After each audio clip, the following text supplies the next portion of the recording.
Salut à tous, c'est Léo, on a moto et là on est sur le retour des 24 heures du Mans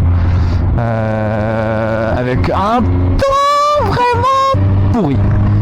Bon, on peut pas tout avoir, c'était sympa et voici mon poste de pilotage. Ma prise USB m'a lâché.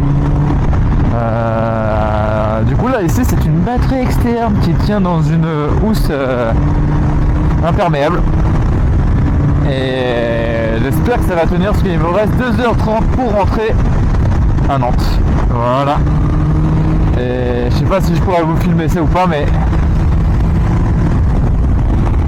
et voici ma chaussure. Oh, petit écart, et ma deuxième elle est là. Donc voilà, et maintenant je vous montre quelques images des 24 heures.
S'il y a bien une chose à retenir, c'est vraiment l'ambiance, la passion et la beauté surtout. Et c'est même pas de savoir qui a gagné ou pas, c'est de dire qu'on a été là, on a été présent sur ce circuit et qu'on a vu. Bon, malheureusement cette année il y a eu au total plus de 100 chutes. Je sais pas encore parce que en fait, je suis parti un petit peu avant parce qu'il commence à pleuvoir. Et franchement, 100 chutes, c'est quand même pas mal. Et après, la météo était pas là, était pas présente du tout. Mais bon, on a pu voir les copains, on a pu voir échanger avec des passionnés, on a pu rencontrer des marques. Donc pourquoi pas, c'était assez amusant. Après, on a toujours le fameux camping bleu où c'est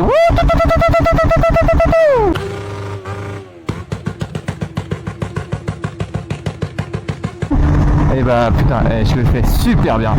Et genre des fois c'est vraiment extrême et franchement c'est pour ça qu'on n'a pas dormi au camping. Et quand je dis où en fait c'est parce que madame était avec moi. Et on a dormi au début dans un Airbnb le samedi soir, le vendredi soir. Et en fait le circuit à la base de Airbnb était à 10 minutes du circuit. Mais c'était pas du tout le cas. Pas du tout. Et petit hôtel à côté après, l'hôtel, le circuit moto. Vraiment à côté du circuit, genre on a 20 minutes à pied, on n'est même pas à 5 minutes en moto. C'était le mieux qu'on pouvait trouver. Donc franchement c'était top. Surtout que ce qu'il faut retenir c'est vraiment la passion. Il y avait des teams qui ont eu des chutes impressionnantes. Il y a une moto qui a été coupée en deux. Je vous mettrai les images. Que dire de plus? Il y a également eu des abandons du coup avec la moto qui s'est fait couper en deux, il y en a eu plusieurs. Ouais, c'est même pas une histoire de gagner, t'es premier, t'es devant moi, oui, non ou pas, c'est déjà tu l'as fait, respect. Déjà pour dire tu l'as fait, t'es content. Et après, si t'es premier, bon, c'est un petit plus. Et franchement, avec ce temps-là, t'es pas au top des performances.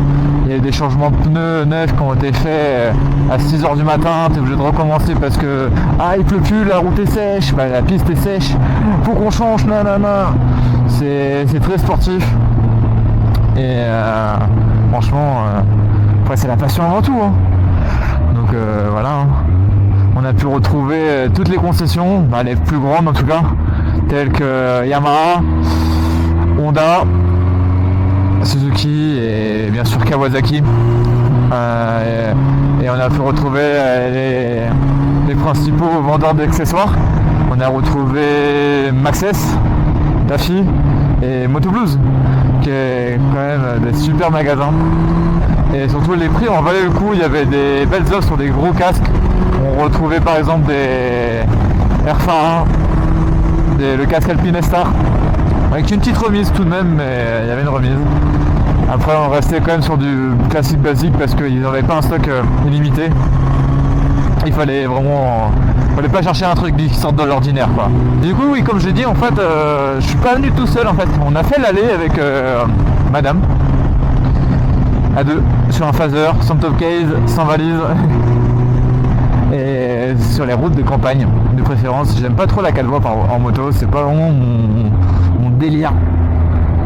J'aime bien passer les rapports, faire les courbures, parce que tout le temps la 4 voies à 110, on va pas dire que ça s'endort, mais un petit peu quoi. Et du coup on a fait ça. C'était compliqué parce que du coup on avait 2 sacs, et nos sacs étaient assez remplis et c'est assez compliqué. Donc aller rentrer en train, surtout que j'ai pas pu filmer avant quand on est allé on allait pour Le Mans, j'ai pas filmé. C'est plus compliqué, il y a eu des péripéties aussi, il pleuvait beaucoup plus que maintenant. Et franchement, il y a eu des péripéties, j'ai perdu l'arrière, il y a des gens qui m'ont coupé la route. Il faut savoir, quand je suis à deux, genre je fais hyper gaffe, genre déjà je roule pas pareil, je suis pas du tout pareil quand il y a quelqu'un qui est avec moi et c'est très important de faire ça. De savoir que en fait si t'es en moto, la vie des autres dépend de ta conduite surtout. Donc voilà. Et du coup, mais je vous ai pas raconté aussi. Juste avant les 24 heures, je suis allé faire changer mon pneu à Daffy Orvaux. Donc Daffy Nantes, à côté du village moto. Et mes joints d'étrier m'ont lâché juste avant de partir au Mans. Donc au lieu d'arriver jeudi, je suis arrivé vendredi. Et je me suis démené pour trouver des joints d'étrier et tout. Mais là c'est bon, le frein arrière il freine. Donc franchement rien à dire. J'ai pu rattraper parce que du coup ils avaient grippé mon étrier, ils ont changé mon pneu. Ils ont grippé mon étrier et je suis rentré chez moi. L'étrier était brûlant, les plaquettes étaient glacées et les disques étaient bleuis pour la chaleur. Et là franchement j'étais vert, je suis allé chercher des pièces, je suis allé chercher des joints. J'ai fait toutes les concessions pour savoir s'ils avaient des joints en stock ou pas. Et voilà. Hein. Et du coup il n'y avait pas que Daffy, les marques, voilà. On retrouvait aussi le célèbre stand Street West Fighter de Laurent Degré. Voilà. On retrouvait des reprogrammateurs de moteurs de stage. Je les afficherai juste ici, je vous mettrai les photos avec leurs liens. Et franchement c'était bien top, c'était sympa. Et franchement madame a dit oui, si je reviens, je veux dormir sur le circuit, en plein milieu. Et je veux aller partout où je veux. Et voilà. Et il faudrait que je perce plus rapidement les gars. Donc si vous pouvez liker, abonner, et franchement ce serait top. Et en plus faut savoir qu'à cet événement on retrouvait Lord Puma ainsi que Carbone 23. Donc voilà, il y avait des gens de la communauté motard qui étaient présentes. C'est les seuls vraiment... Oh merci monsieur. C'est les seuls influenceurs moto que je suis, que j'ai vu qu'ils étaient là-bas. Dites-moi si vous en avez vu d'autres par la suite. Et aussi dites-moi si vous étiez au Mans et que vous m'avez croisé avec mon fameux Cascara. Et le mec est affiché en full black tout le temps. Et si vous l'avez croisé, n'hésitez pas à le dire. Voilà, et regardez, cette route là. En vrai ça va, 2h18 à tuer là-dessus là. Les routes elles commencent à sécher tranquillement. Franchement,